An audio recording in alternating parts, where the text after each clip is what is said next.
Eh, entonces decía que a muchas personas simplemente ya como saben manejar el programa confían mucho, pero nosotros podemos cometer un error y meter, teclear mal cualquier cosa y nos arroja unos datos y uno debe, por lo general de uno, yo pues lo hago a mano y después lo simulo a ver cómo me da. Si son similares, bueno, estamos bien. Entonces dice que existen varias herramientas de software para el diseño de los sistemas fotovoltaicos. Este tipo de herramientas son muy útiles debido a la flexibilidad para realizar los cambios del entorno y que adicionalmente integren bases de datos con la información de la climatología del lugar a evaluar. Por lo general, por ejemplo, PV System, uno le dice eh, en qué parte está y él enseguida nos dice más o menos las horas pico y todo eso. Entonces, también permiten incluir en la evaluación factores como el análisis de las pérdidas por sombras, inclinación de los paneles, cableado eléctrico, entre otros.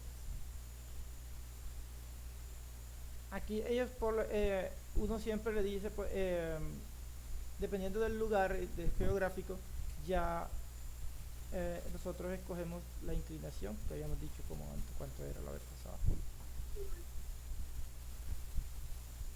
Entonces, tenemos, hay unas que son de pago, por lo general todas son de pago.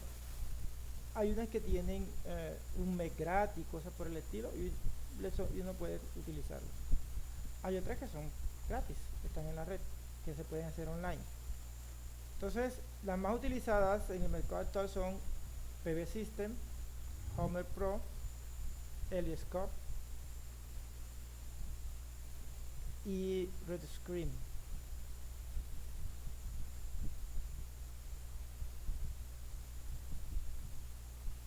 Entonces, a pesar de que existen diferentes software de simulación, todos tienen los mismos módulos con diferentes nombres dependiendo de el desarrollador, pues de la casa desarrolladora del software, pero a grosso modo se van a llamar igualito. Por ejemplo, si todos tienen el módulo de gestión de proyectos, ahí es donde se va a ingresar la información básica del proyecto, como el lugar de información, de instalación, perdón, las coordenadas geográficas, nombre del diseñador, nombre del cliente, cosas por el estilo.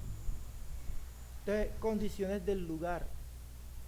Ahí miraremos en la base de datos cuáles son las condiciones ambientales, como irradiación global, temperatura ambiente, datos geográficos. También se, información referente a lo que es quién está diseñando. Si tenemos también obstáculos en el diseño que puedan generar sombras.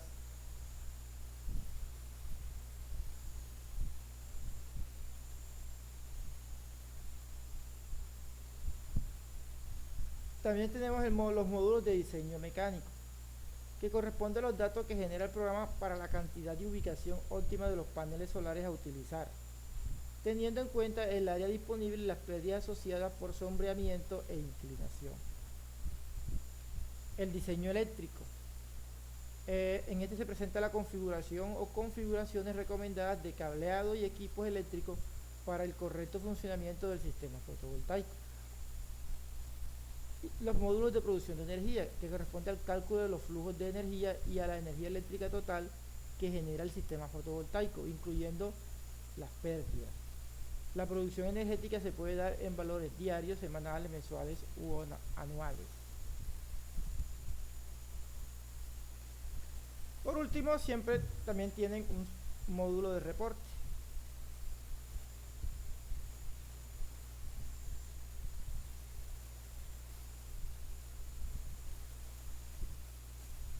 El cual permite configurar documentos a manera de informes o reportes donde se resume la información más relevante del proyecto para ser presentado al cliente.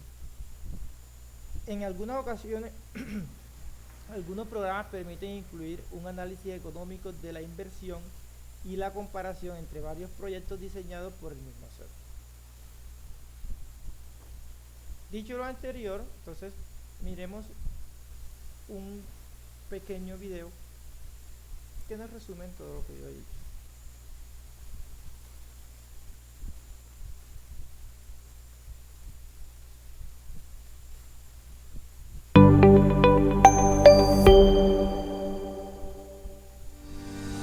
diseño por simulación. ¿Pueden escuchar bien?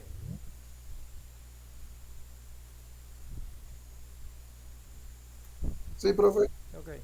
Actualmente existen varias herramientas software para el diseño de los sistemas fotovoltaicos. Este tipo de herramientas son muy útiles debido a la flexibilidad para realizar los cambios del entorno y que adicionalmente integran bases de datos con la información de la climatología del lugar a evaluar. También permiten incluir en la evaluación factores como el análisis de las pérdidas por sombras, inclinación de los paneles, cablado eléctrico, entre otras. Las más utilizadas, entre otras, en el mercado actual son las siguientes y para la gran mayoría se debe pagar una licencia para la instalación o una cuota mensual mientras se usa el programa para fines comerciales. PVSys, Helioscope, Homer Pro, Bright Screen. A pesar de que cada programa tiene características diferentes, existen unos módulos básicos comunes a cada uno de ellos, aunque con nombres diferentes para cada caso. A. Módulo de gestión del proyecto. Se encuentra la información básica del proyecto como el lugar de instalación, las coordenadas geográficas, el nombre del diseñador, el nombre del cliente. B. Módulo de condiciones del lugar. En este módulo se encuentra la base de datos para condiciones ambientales como irradiación global, temperatura ambiental, datos geográficos del lugar, entre otras. Adicionalmente, en este módulo se debe ingresar por parte del diseñador la información referente a obstáculos que pueden generar sombras en el arreglo de paneles solares. C. Módulo de diseño mecánico. Corresponde a los datos que genera el programa para la cantidad y ubicación óptima de los paneles solares a utilizar, teniendo en cuenta el área disponible y las pérdidas asociadas por sombreamiento e inclinación. D. Módulo de diseño eléctrico. En este módulo se presenta la configuración o configuraciones recomendadas de cablado y equipos eléctricos para el correcto funcionamiento del sistema fotovoltaico. E. Módulos de análisis de producción energética. Corresponde al cálculo de los flujos de energía y a la energía eléctrica total que genera el sistema fotovoltaico, incluyendo el valor de las pérdidas. La producción energética se puede dar en valores diarios, semanales, mensuales o anuales. F. Módulo de reportes. A través de este módulo es posible configurar documentos a manera de informes o reportes donde se resume la información más relevante del proyecto para ser presentado a un cliente o a la dirección de una organización. En algunas ocasiones, algunos programas permiten incluir un análisis económico de la inversión y la comparación entre varios proyectos diseñados por el mismo software.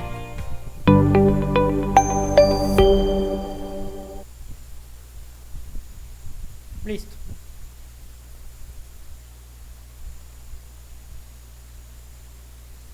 Entonces, vamos a hacer una síntesis o un resumen de todo lo que nosotros hemos visto en esta competencia. Entonces, los instrumentos de medición energética son todos los dispositivos. Vamos a empezar como si, no sé, o sea, algo comprimido aquí. Son todos los dispositivos empleados para medir la magnitud de una corriente eléctrica con el fin de controlar los procesos y determinar el potencial energético. Para ello, se hace uso de herramientas específicas que determinan la evaluación de dicho potencial de la energía fotovoltaica y la energía eólica. En este caso, nosotros vamos a mirar aquí en este mapita que tenemos acá. Bueno, vamos a ponerlo. ¿Sí? Fíjense que nosotros estábamos viendo nuestra competencia de caracterización del potencial energético. Entonces, a lo largo de este componente formativo se abordaron 3 unidades, cada una con aspectos diferentes, que permitieron conocer la caracterización del potencial energético aprovechable. Miramos los conceptos sobre los diferentes tipos de medición del aire, la energía, y además calibración y características de los diferentes instrumentos de medición. Esto lo relacionamos con la identificación del potencial aprovechable de las diferentes energías y cómo se distribuye la huella de carbono a partir de la utilización de las energías renovables. Recuerden que eso lo habíamos calculado. Entonces, mediante el uso de diferentes instrumentos para la medición energética, además de conocer los instrumentos, su composición y los elementos que permiten su apropiado funcionamiento. Entonces, con el tema que conlleva una explicación clara y contundente de la caracterización del potencial energético aprovechable, realizando un recorrido de todos los tipos de medición, las energías renovables más características y los diferentes instrumentos relacionados con la medición con la medición energética aprovechable.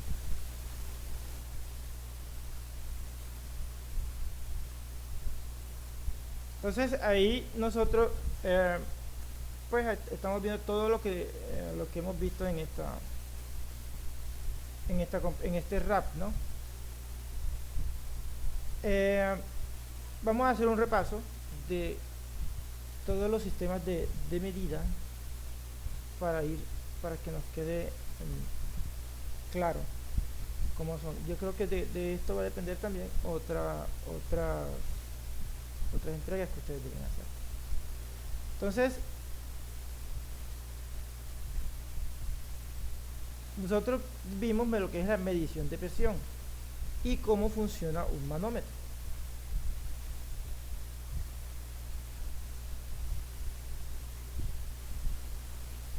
Niño, ya tengo el karaoke listo para la novena, para que vengan.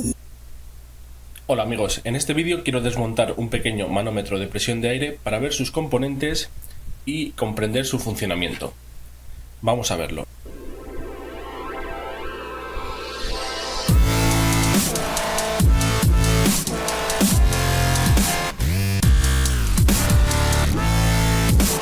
Lo primero que vamos a hacer es quitar el plástico que protege la escala de presión y la aguja indicadora. Para ello, si nos fijamos, tiene que haber en un lateral una pequeña ranura que está aquí. Fijaros, aquí hay un pequeño hueco que veis aquí donde tengo yo la uña, y ahí podemos introducir un destornillador plano, uno como por ejemplo este, un destornillador de precisión. Bien, pues lo introducimos aquí, giramos y fijaros, ya tenemos la tapa quitada. Si nos fijamos en el dial, tenemos dos escalas. La escala negra son libras por pulgada cuadrada, ¿vale? Una escala típicamente inglesa. Y luego tenemos la escala roja, que son kilogramos por centímetro cuadrado, de forma aproximada equivalente a bares. Y luego esta es la aguja indicadora. Las libras por pulgada cuadrada es PSI, lo que por lo general nosotros trabajamos. Hay gente que utiliza bares, pero por lo general, por ejemplo, en estos días que estoy instalando todo un sistema de bombeo, tanto de agua potable como de sistemas contra incendios, la parte eléctrica y la parte de presión, nosotros manejamos en este caso, no sé si una vez se los dije, las presiones según el código de fontanería normal dentro de una tubería de abasto o de agua potable, está entre 20 y 40 psi, entre 20 y 40 psi. Eso debemos nosotros visualizarlo en el manómetro, porque con ello es que nosotros mediante no sé si una vez le expliqué, mediante un presóstato, que es un interruptor de presión, el cual llega a 20 psi, él se cierra, y al cerrarse pues lo que hace es que activa la bomba, y cuando llega a 40 psi él se abre, lo cual hace que la bomba deje de funcionar. Eso se utiliza muchas veces, se utiliza por lo general en los sistemas con tanques hidroneumáticos. Son sistemas automáticos con tanques hidroneumáticos para sostener la presión.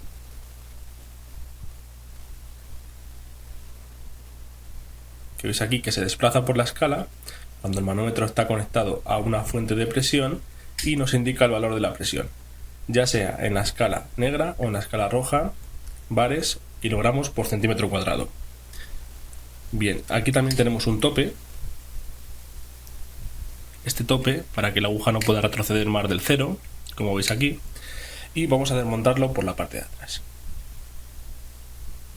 Por la parte de atrás encontramos dos tornillos y la rosca para engancharlo a la fuente de presión. Vamos a retirar estos tornillos.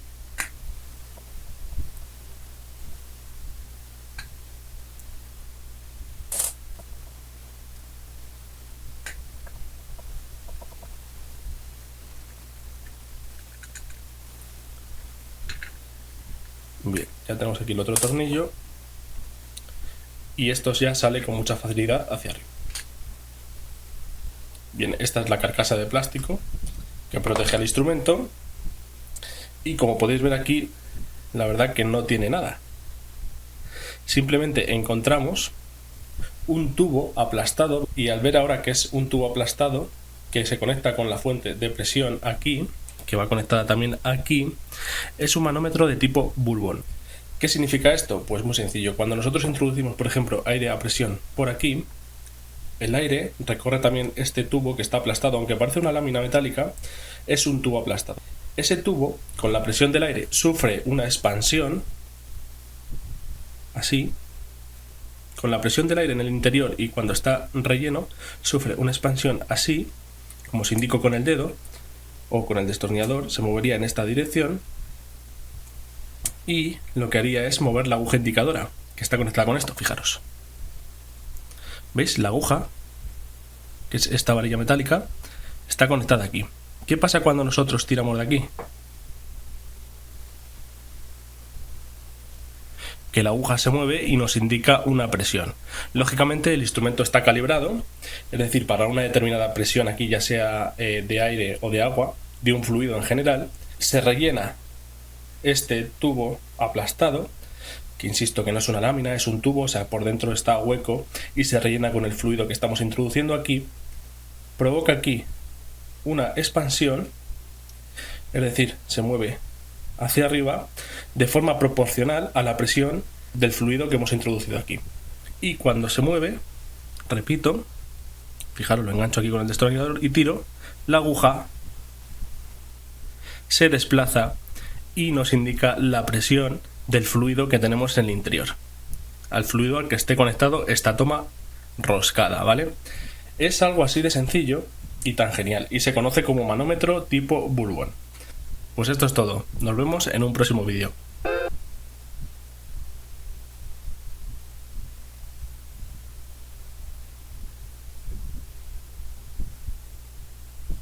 Vamos a mirar entonces lo que es la medición de la temperatura y cómo funciona una termorresistencia.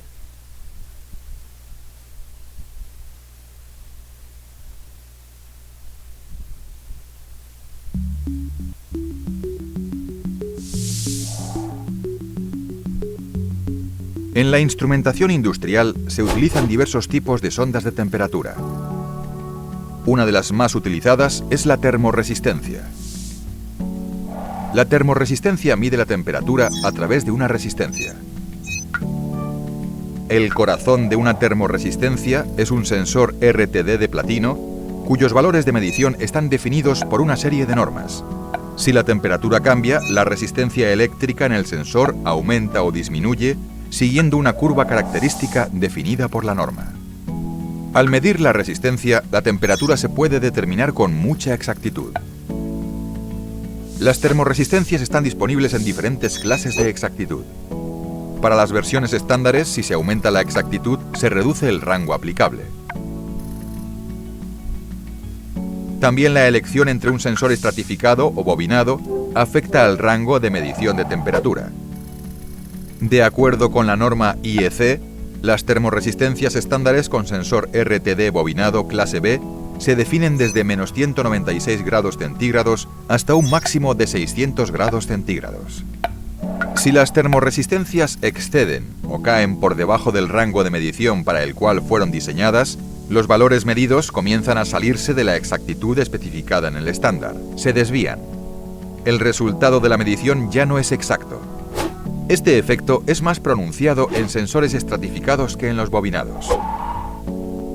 Si se usa una termorresistencia fuera de su rango de medición, se puede dañar el sensor RTD.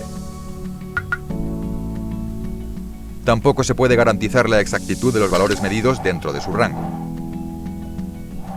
La versión estándar del sensor para aplicaciones industriales es el sensor PT100. Tiene una resistencia eléctrica de 100 ohmios a 0 grados centígrados. En casos especiales también se utilizan sensores PT25 o PT1000, es decir, resistencia de 25 y 1000 ohmios respectivamente a 0 grados centígrados. Si tiene alguna duda sobre la elección del termómetro adecuado para su aplicación, estamos a su disposición.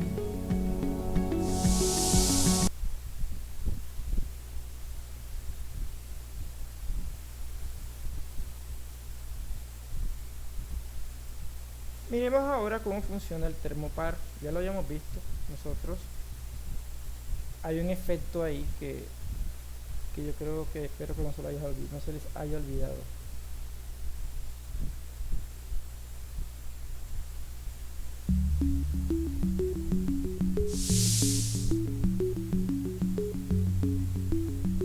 En la instrumentación industrial se utilizan diversos tipos de sondas de temperatura. Uno de estos tipos es el termopar. A modo de ejemplo, elegimos un termopar con cable de conexión. Un termopar consiste en dos filamentos de diferentes metales que se conectan entre sí en el punto de medición.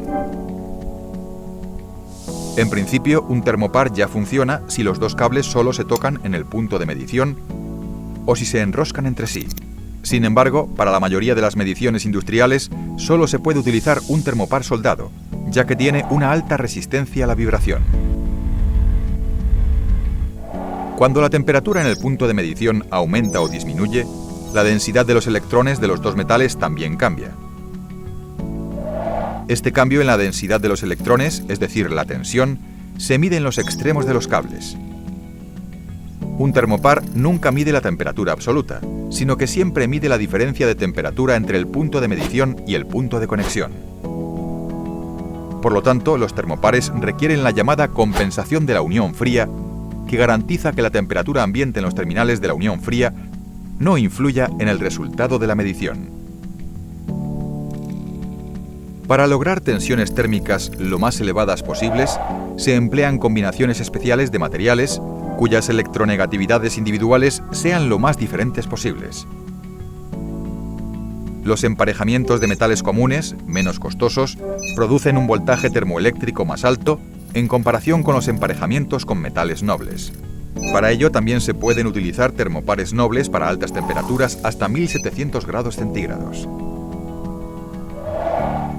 Existen numerosos tipos de termopares adecuados para diferentes rangos de temperatura y cuya exactitud de medición puede leerse en las tablas de valores límite de las normas IEC 60584-1 y ASTM E230. Si tiene alguna duda sobre la elección del termopar adecuado para su aplicación, estamos a su disposición.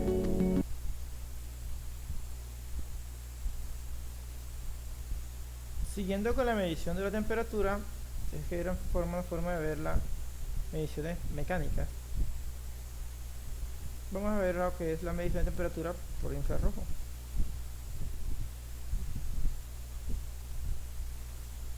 Durante la pandemia de COVID-19 se han establecido diversas medidas para evitar la propagación del virus SARS-CoV-2. Una de ellas es la medición de temperatura en zonas de acceso o control. Esto con la finalidad de detectar si alguien presenta fiebre, uno de los principales síntomas de COVID-19, y prevenir que contagie a otros.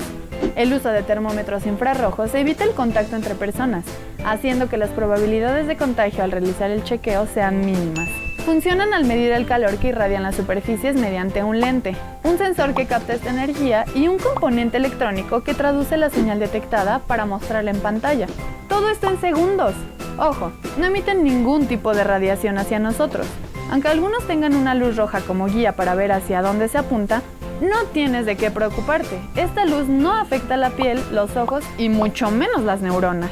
Si te detectan temperatura elevada, sigue las medidas de salud y consulta a tu médico. Ante todo, está tu salud y la de los tuyos.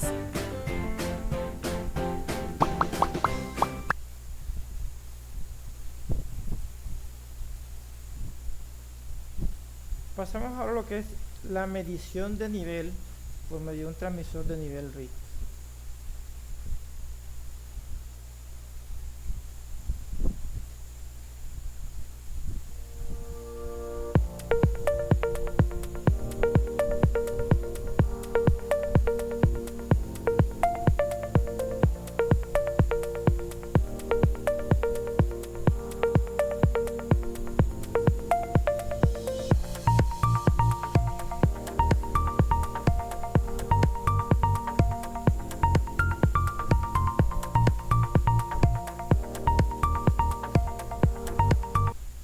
Realmente este medidor es el que se utiliza en los tanques de combustible de los carros. Esta variación de la resistencia con el cambio del nivel, eso es similar a lo que nosotros anteriormente, bueno, los que son contemporáneos conmigo, que venía y uno para subirle el volumen pues había una grabadora, por decirlo así, que para subirle el volumen uno le movía en sentido horario o antihorario, para ya sea para subir o para bajarlo, y después venía y ponía o subía un botoncito, lo iba subiendo o lo iba bajando. Es lo mismo, vamos cambiando la resistencia de esto se llama un reóstato. Entonces este reóstato, la boya se va a mover así como está aquí y mueve una resistencia. Esto va a un circuito que, dependiendo de la resistencia, me va a dar una medida.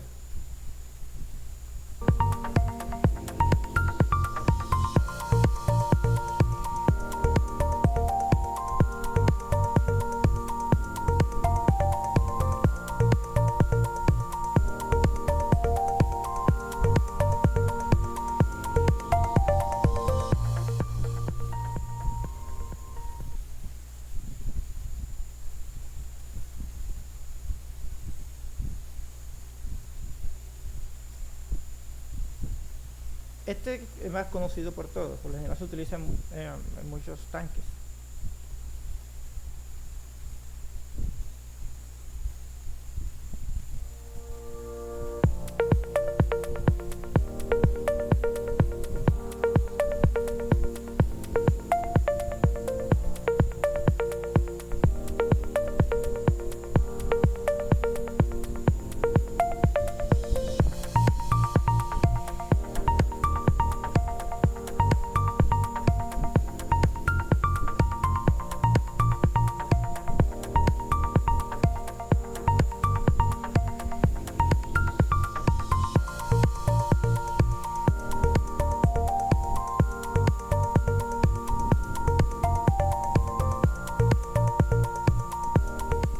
Es viejísimo, un viejo conocido.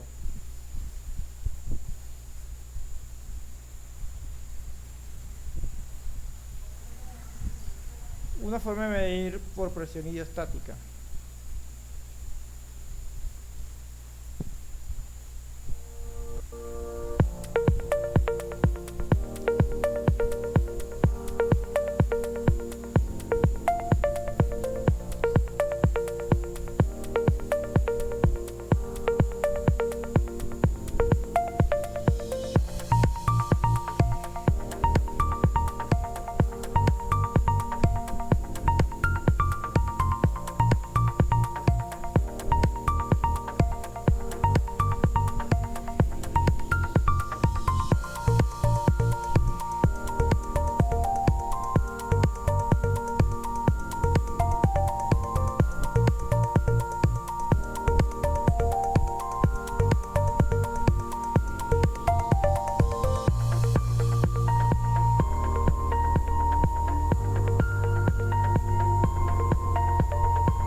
Por radar o por ultrasonido.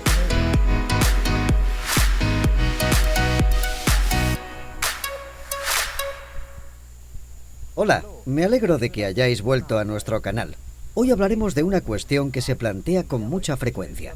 ¿En qué se diferencian los principios de medición por radar y ultrasonidos? ¿Cómo responderías tú a esta pregunta?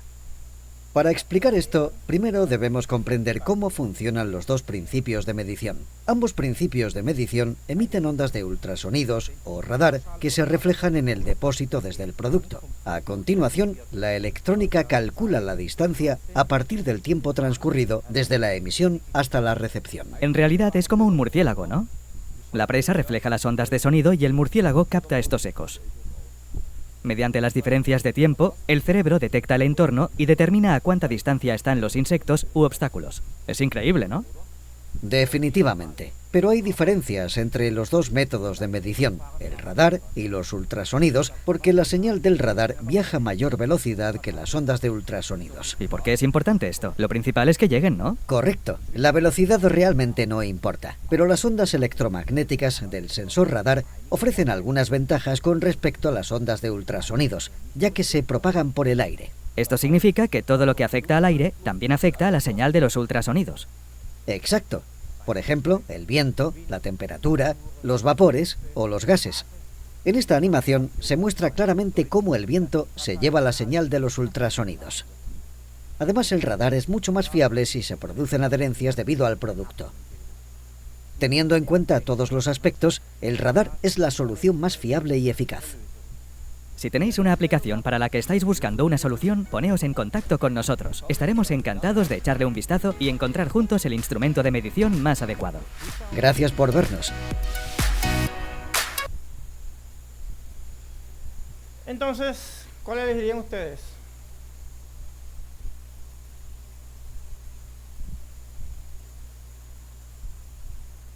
Dejamos los sistemas de medición para entrar en lo último que nosotros vimos, que son los sistemas fotovoltaicos. En este caso vamos a mirar lo que son los autónomos.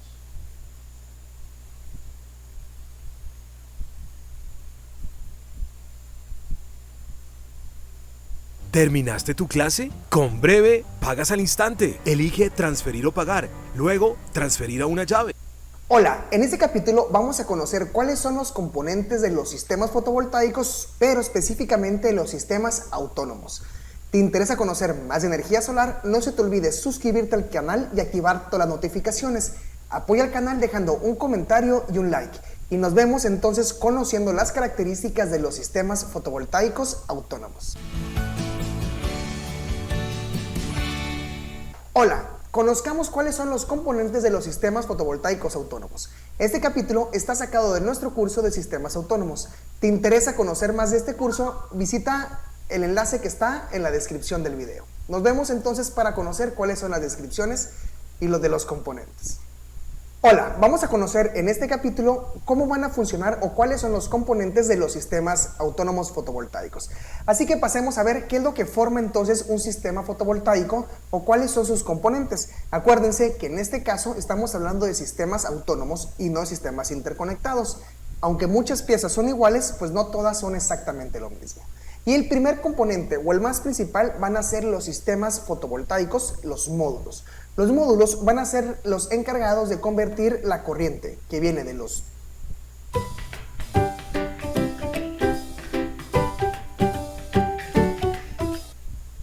del sol, que golpea sobre la superficie del módulo, que libera, que cae sobre lo que va a ser el semiconductor, libera un electrón y produce electricidad. Entonces, al final de cuentas, lo que nos interesa a nosotros va a ser que van a poder producir voltaje y corriente, la cual vamos a aprovechar después en nuestro sistema solar. También tenemos lo que van a ser las cargas de corriente directa. Ahora, no son tan comunes tener muchas cargas en corriente directa, pero sí puede haber.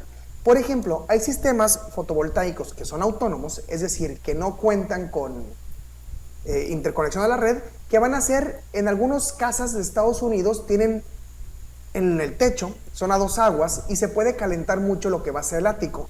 Y una manera de quitarle ese calor es ponerle un ventilador que funcione con energía solar. Es decir, cuando hay energía solar, este ventilador tiene la corriente suficiente para prender, se prende y cuando se va la energía solar, se acaba el ventilador. Entonces sirven estos ventiladores para extraer el calor y van a funcionar solamente durante el día. ¿Por qué funcionan durante el día? Porque pues ahí es cuando le pega el sol, se va el sol y se quedan sin energía. Otro sistema que es muy común verlos en sistemas con cargas de corriente directa van a ser las luminarias solares. Es decir, esas lámparas como si fueran de alumbrado público, pero que van a tener una celda solar, una batería y que van a permitir entonces que la batería prenda a través de la energía solar, pero sin un inversor. Son puramente cargas en corriente directa. Y otro sistema van a ser los bombeos solares. Es decir, yo tengo un pozo, pongo un módulo solar, el módulo solar al generar el voltaje y la corriente activa la bomba, sacas agua de ese pozo y en la noche pues no hay agua, tampoco hay agua del pozo. Pero esto se va a usar principalmente para sistemas de bombeo agrícola o sobre todo ganadero para los abrevaderos del ganado. Bueno, esos son los tres sistemas más comunes donde tenemos cargas en corriente directa, pero no son los únicos. Acuérdense que podemos tener refrigeradores, televisiones, radios, muchísimas cargas solamente en corriente directa. Las cargas en corriente directa tienen también sus características. La primera es que son cargas mucho más eficientes que las de alterna, sobre todo cuando hablamos de sistemas solares, porque no tenemos que perder esa conversión de directa a alterna y luego de alterna muchas veces a directa para que funcionen las cosas. Pero vivimos en un mundo de corriente alterna. Entonces, los componentes en directa, un refrigerador, una televisión, una cafetera, son mucho más costosos y van a ser más difíciles de conseguir. Puedes encontrarlas en tiendas muy especializadas, sobre todo para lanchas o para vehículos recreativos, como pueden ser los RVs, motorhomes o casas rodantes. Pero son equipos bastante especializados que se vuelven difíciles. Pero pues sí tenemos las cargas en directa, como les comentaba. Tenemos estos ventiladores extractores que sirven para sacar el calor del ático, para que no haya humedad y después no tengas hongos o problemas. O pueden ser también para fuentes. Tengo un panel solar y esta fuente se activa y así me genera aire en el lago para evitar cualquier problema después. También tengo estos mismos a gran escala, es decir, puedo poner una bomba fotovoltaica donde tengo muchos paneles solares, pasan un variador de frecuencia y se mueve la bomba. Se acaba el sol, la bomba deja de soltar agua. Son sistemas bastante sencillos en cuestión de funcionamiento, pero que funcionan en cuestión de corriente directa.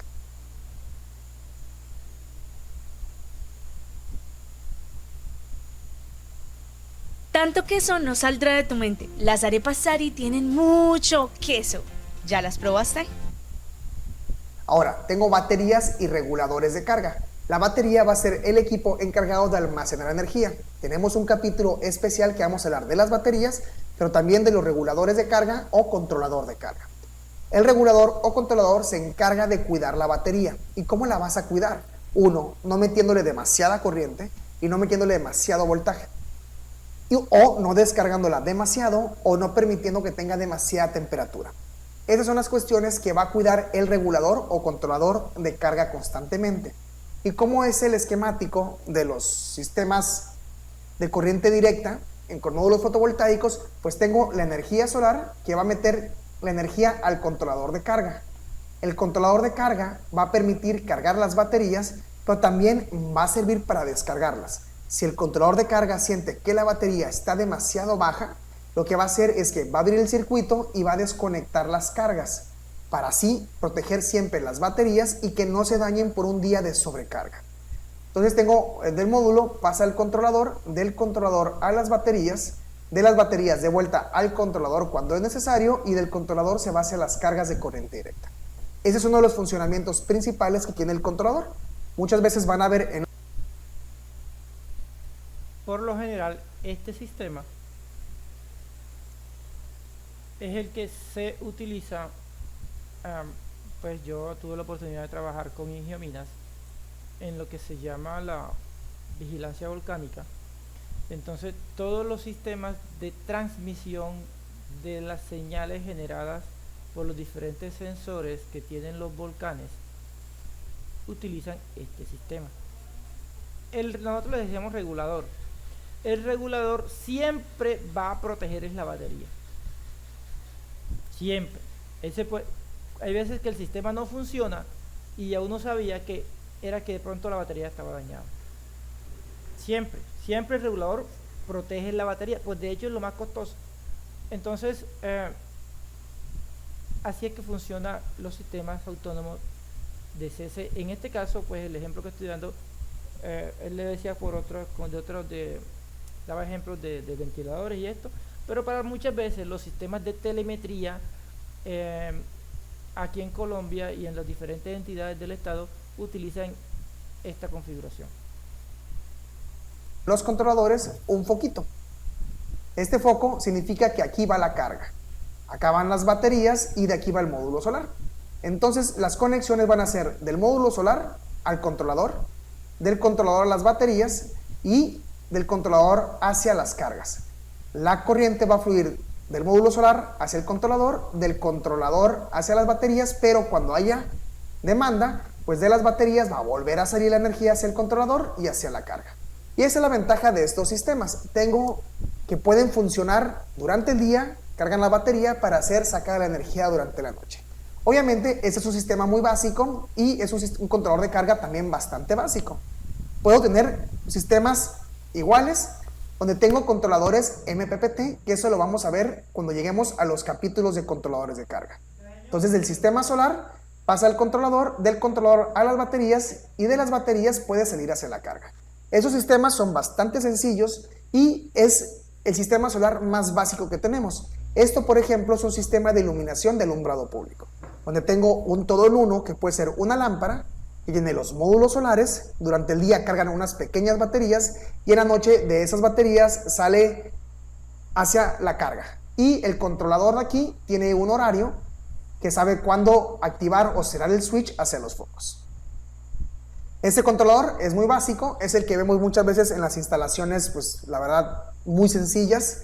Es un tipo de controlador PWM, que significa que va a funcionar en base a pulsos. El otro es un controlador MPPT que va a funcionar un poco diferente a este, o sobre todo nos va a permitir extraer más energía solar del módulo.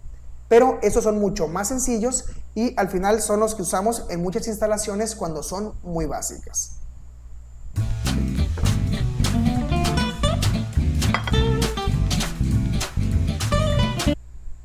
Tenemos un controlador de carga y puedo tener otro para descarga. Tengo un regulador donde carga las baterías y a lo mejor aquí la corriente máxima que puedo meterle son 10 amperes. Pero cuando yo saque corriente puedo sacar más corriente, a lo mejor 80 amperes. Entonces este controlador no me va a funcionar. Necesitaría poner un regulador de descarga para poder jalar la corriente que yo necesito de las baterías y que no tenga que pasar por el controlador de carga. Entonces tenemos los controladores o reguladores de carga y de descarga. También tenemos unos que van a ser múltiples, que va a ser el controlador de carga y de descarga, donde pasa la batería y ya fluye para los dos sistemas. Ahora, la mayor cantidad de los casos va a ser como este, que tiene para los dos. En los sistemas donde voy a usar inversor, el inversor ya funciona como un controlador de descarga. Es decir, el inversor tiene parámetros donde si estoy llegando al voltaje bajo, donde ya las baterías se van a dañar, va a sonar un pitido y se va a desconectar para proteger las baterías. Las cargas en corriente alterna. Bueno, corriente alterna es mucho más común. Los refrigeradores, las televisiones, los estéreos, la mayor cantidad de equipos van a funcionar en corriente alterna. Entonces, voy a necesitar un componente para mis sistemas solares autónomos que me permita convertir de corriente directa a corriente alterna. Y ese componente va a ser el inversor. ¿Cuál es el objetivo del inversor? Convertir de corriente directa a corriente alterna. Y esta va a ser la simbología cuando lo veamos en los diagramas unifilares, donde va a entrar la corriente directa y va a salir la corriente alterna. Tengan mucho cuidado porque hay varios tipos de inversores. Sobre todo en los sistemas autónomos tengo inversores de alta frecuencia, de baja frecuencia, de onda pura y onda modificada. Vamos a ver cada uno de estos cuando lleguemos al capítulo de los inversores solares.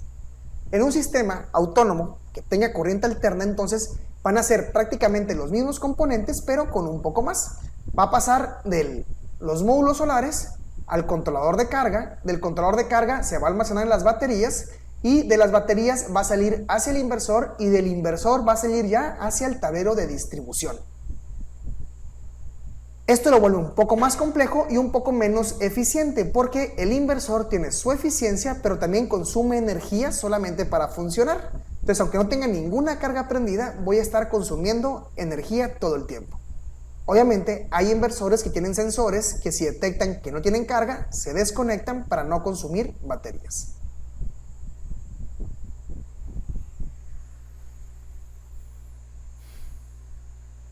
Tanto queso no saldrá de tu mente. Las arepas Sari tienen mucho queso. ¿Ya las probaste? Hay sistemas híbridos. ¿Y cómo es esto? Bueno, hay muchos sistemas híbridos que llamamos porque híbrido significa los dos. Que en el híbrido que quiero decir ahorita es módulos solares, controlador de carga, baterías, pero también tengo cargas en corriente directa y cargas en alterna. Y esta pues me va a permitir entonces tener todavía refrigeradores solares, lámparas de directa, algunos componentes que puedan ser más eficientes, pero aparte un inversor para conectar cosas que no puedo conseguir en corriente directa, como pueden ser, pues a lo mejor una televisión puede ser más difícil o un microondas. Para eso me va a servir entonces el inversor. También tengo sistemas solares con respaldo, es decir, tengo el sistema fotovoltaico que estamos viendo hace ratito, con la parte de directa, pero en la parte de alterna, al inversor lo puedo acoplar con un generador.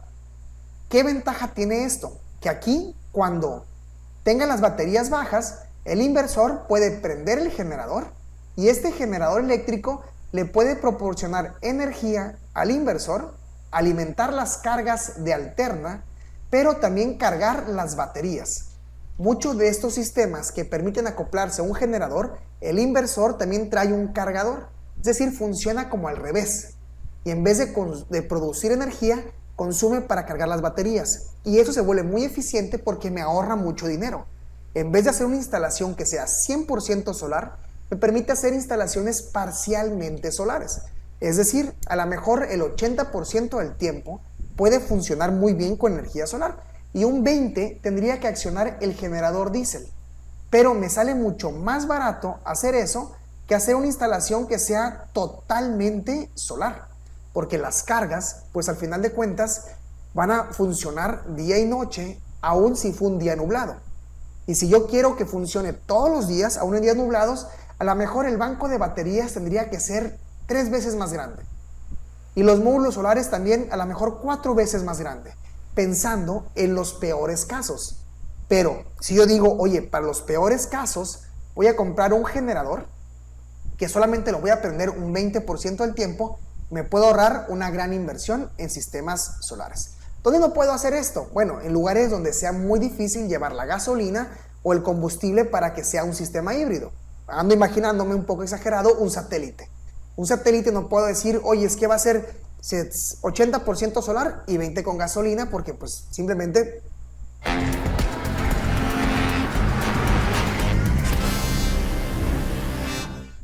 Trident y Stranger Things presentan.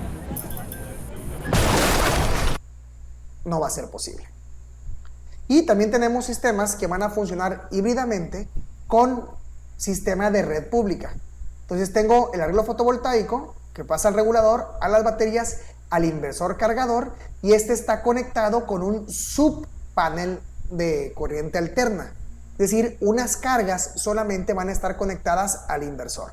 Si se llega a ir la red eléctrica, estas cargas quedan funcionando 100% con el inversor híbrido. Pero si está funcionando el inversor, pues me funciona como un sistema interconectado que me permite ahorrar entonces electricidad. Y esto van a ser los sistemas entonces híbridos con respaldo. Estos son muy convenientes, por ejemplo, en lugares donde se va muy seguido la luz. Si vives en un lugar con muy mala calidad de energía y se está yendo la luz y vuelve constantemente, pues ese tipo de sistemas pueden funcionar como un UPS. Cuando se vaya la luz, se active inmediatamente. Pero lo malo de un UPS es que pues una inversión muy grande para funcionar solamente unos días. En este caso, pues cuando hay energía solar y hay carga en las baterías, pues el inversor aprovecha e inyecta energía a las cargas y estás ahorrando de tu recibo de luz. Entonces tiene esa gran ventaja que puedes ahorrar el recibo de luz, pero aparte funciona como un banco de baterías para cuando se va la luz y entre como un UPS. ¿Y cuáles son las ventajas de los sistemas autónomos comparado con los interconectados? Que puedo tener sistemas completamente en corriente directa. Puedo tener sistemas en alterna, por ejemplo, para cabañas, para lanchas, en muchos lugares se pueden llegar a usar, o sistemas con respaldo. Es decir, que no tiene que ser solamente solar. Puede funcionar con un generador para cuando queda poca energía en las baterías, o puede funcionar como un sistema interconectado, pero aparte funcionar como un UPS en caso de que se vaya la electricidad. Y estos van a ser los componentes de los sistemas autónomos. Vamos a ver cada uno de estos en su capítulo específico y las características. ¿Qué modelos hay? ¿Cuál es la comparación en tecnologías? Y obviamente un poco más. Nos vemos en los siguientes capítulos.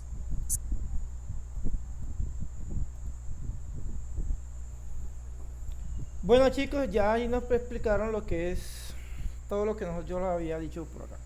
Entonces, en ese orden de ideas, nosotros vimos lo que es caracterizar el ¿me logran ver ahí?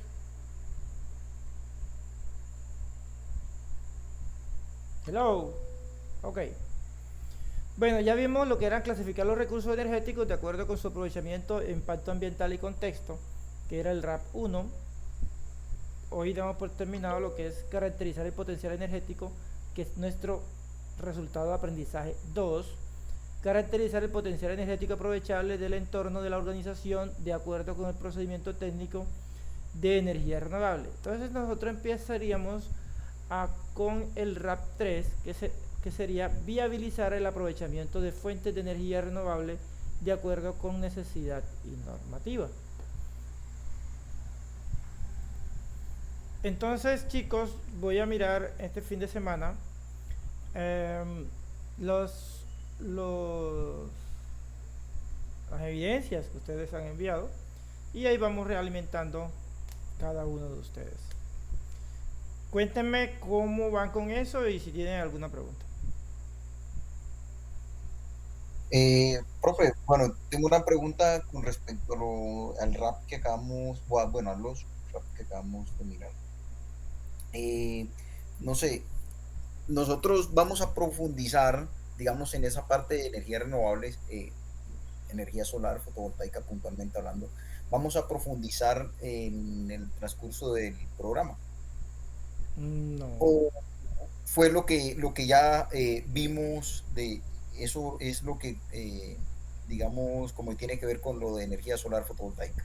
No más. Sí, eso es lo que tiene que ver con energía solar fotovoltaica, porque recuerden, esto es muy extenso, no podemos, esa de hecho la eficiencia energética no es solamente energía solar fotovoltaica. Entonces, claro, entiendo. Sí, entonces como es tan extenso, pues no podemos quedarnos ahí. Como les dije, yo soy solamente lo que tiene toda la guía, todo el programa, o ¿cómo que se llama? Siempre se me olvida. El diseño curricular. Claro. Siempre le dan, desafortunadamente es muy amplio, entonces le dan como que un poquito de cada cosa para que ustedes tengan nociones de eso, pero ya ustedes son los que deben ir ahondando en los diferentes temas.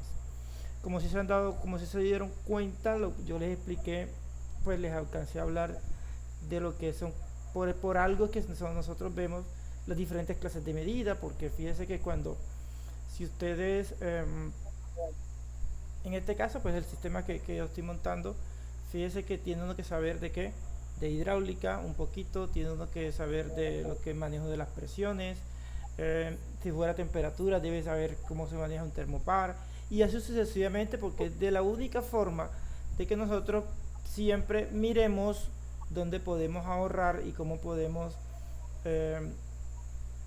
ayudar a nuestros clientes.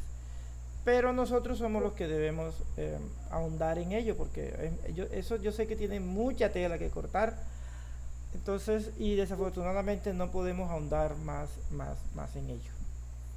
Claro.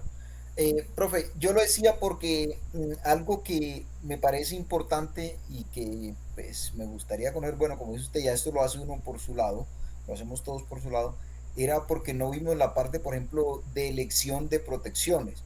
Y ese es uno de los temas que, como usted lo explicó, para que pues de mi parte, o sea, en lo que concierne a mí, yo digo, fue una muy buena explicación y digamos en detalle, pero algo, digamos que como usted lo explicó, yo voy, compro una batería, compro cables y pero digamos a la hora de montar no es simplemente montarlo de tal manera, sino que hay que elegir unas protecciones en AC, protecciones en DC. Así es. Y esa parte es como lo que yo me esperaba, pues de pronto que podrían ver, o no sé si otra materia, digamos, que tenga que ver en la parte eléctrica con protecciones, tiene que ver también con eso y uno ahí, digamos, aprenderá como el cálculo de una protección, es decir, el criterio que yo voy a tener para decir voy a montar un sistema fotovoltaico no sé, de 1 kilowatt de potencia, y para la parte AC necesito este tipo de protecciones de esta clase. ¿Por qué? Porque de esta manera se procede. Y para la parte de DC, en ambas necesito este tipo de protecciones. No, porque desafortunadamente este no es un curso de diseño de sistemas de fotovoltaicos, ¿sí? Claro. Es eficiencia energética. Entonces ya eso es un curso aparte que dicta el SENA, ¿sí? Entonces donde ya ahí se ahonda en lo que usted me está diciendo. ¿Sí? Claro. Entonces, bueno, afortunadamente pues yo lo sé calcular y todo eso, pues por lo que es mi formación, ¿no? Pero Claro, ya es ustedes, o sea, ya es cada quien el que tiene que, por ejemplo, hacer un curso para ir dentro de muchos temas que nosotros vemos acá. El que quiera ahondar, ya hay un curso específico para eso. ¿Sí? Entonces, es más, yo les recomiendo que el que pueda haga un curso, un técnico de, puede ser de instalaciones industriales. Ahí también ve mucho lo que es las protecciones, no solamente para sistemas fotovoltaicos. Y ahí sí también te puede calcular muchas cosas. Por ejemplo, en lo que yo estoy montando el sistema de bombeo, yo tengo que armar el tablero, o sea, tengo que calcular todo el sistema y enseguida ponerle las protecciones, todo sistema de potencia y sistema de mando, pero ya eso es por mi formación. Claro. Otra pregunta. No, pues ya usted lo responde todo, porque la otra preguntita, por ejemplo, que yo tenía era la parte, por ejemplo, otra era, pensé que íbamos también a ahondar un poquito en la parte de microinversores, pero bueno, porque yo estaba esperando cuando estábamos hablando de los inversores, que estábamos hablando de lo que eran las sombras y ese tipo de cosas. Digamos que los microinversores tienen la bondad, por ejemplo, de que usted elimina ciertos problemas, evita ciertos problemas de sombra, porque usted, y el mantenimiento lo hace más fácil porque usted tiene sectorizado y casi que individual cada elemento que tiene, por ejemplo, en los paneles. Porque bueno, los microinversores son modulares. Eso, exactamente. Entonces, yo sé muy poco, o sea, lo que yo sé es, vuelvo y le repito lo que yo le he dicho en ciertas ocasiones, porque he hecho cursitos aparte y bueno, y me he atrevido a hacerlo. Por eso, digamos, yo vi esto y yo dije, bueno, listo, vamos a meterle aquí la ficha porque aquí hay muchas cosas nuevas, pero aunque es bueno, pues lo que se aprende, desde luego que si no va a decir que no es suficiente, pues digamos que pensé que ciertos temas como estos, uno los iba a ahondar, pero pues lo que usted dice, ya hay cursos específicos que uno tiene que decir, bueno, listo, me interesa aprender de protección, me interesa aprender más de esto, pues busco el lugar donde realmente se ahonde en ese punto específico. Exacto, pues es que es mucho tema, o sea, no nos alcanza el tiempo. De hecho, a mí siempre me dicen que porque hay veces que yo me demoro mucho, porque según el cronograma, yo le dedico mucho, hay cosas que yo ahondo en ello. Pero eso es que es primordial que ustedes lo sepan. Entonces por eso yo ahondo en muchas cosas. Entonces bueno, chicos, pues estoy a la orden para cualquier clase de preguntas que ustedes les nazca. Y pues no siendo más por hoy, gracias por asistir y que sigan pasando un feliz fin de semana. Entonces nos vemos en la próxima clase con el RAP 3. Gracias, profe, muy amable. Bueno, muchas gracias, profe, y hasta luego, profe, hasta luego, compañeros. Muy bien.